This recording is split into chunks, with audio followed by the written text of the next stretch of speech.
I would like to now to read the resolution that Senator Richard Burr introduced to the Senate on March the 11th, 2010, and was passed on March 19th, 2010. As you can tell, there's not much day that passed by, but as a small joke, you would think in 37 years they could get it together. But I'm glad that we have this day.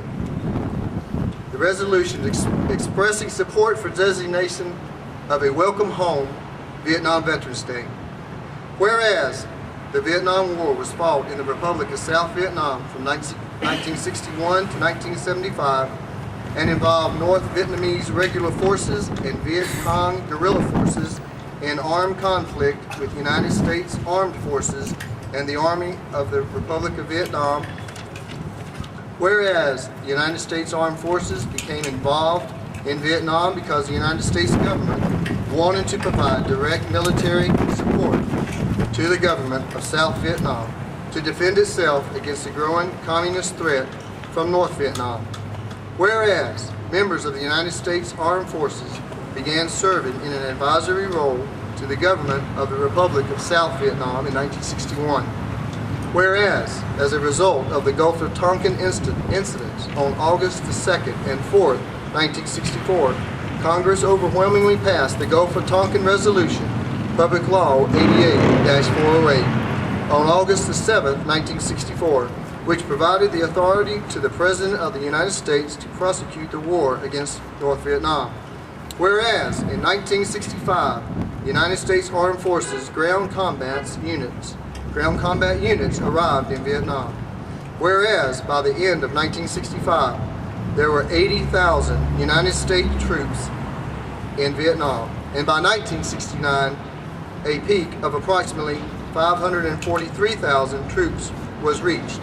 Whereas, on January 27, 1973, the Treaty of Paris was signed, which required the release of all United States prisoners of war held in North Vietnam and the withdrawal of all United States Armed Forces from South Vietnam. Whereas, on March 30th, 1973, the United States Armed Forces completed the withdrawal of combat units and combat support units from South Vietnam. Whereas, on April 30th, 1975, North Vietnamese regular forces captured Saigon, the capital of South Vietnam, effectively placing South Vietnam under communist control. Whereas, more than 58,000 members of the United States Armed Forces lost their lives in Vietnam, and more than 300,000 members of the armed forces were wounded. Whereas, in 1982, the Vietnam Veterans Memorial was dedicated in the District of Columbia to commemorate those members of the United States Armed Forces who died or were declared missing in action in Vietnam. Whereas the Vietnam War was an extremely divisive issue among the people of the United States and a conflict that caused a generation of veterans to wait too long for the United States public to acknowledge and honor the efforts and services of such veterans. Whereas members of the United States Armed Forces who served bravely and faithfully for the United States during the Vietnam War were often wrongly criticized for the policy decisions made by 4 presidential administrations in the United States.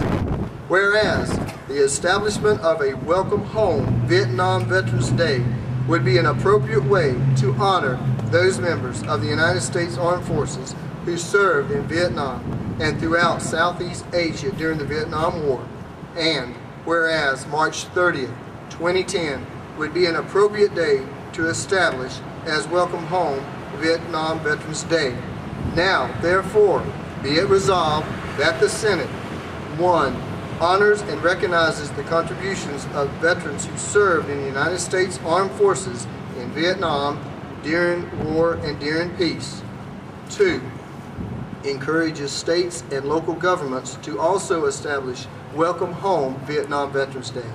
And 3, encourages the people of the United States to observe Welcome Home Vietnam Veterans Day with appropriate ceremonies and activities that A, provide the appreciation Vietnam War veterans deserve but did not receive upon returning home from the war. B, demonstrate the resolve that never again shall the nation disregard and denigrate a generation of veterans. C.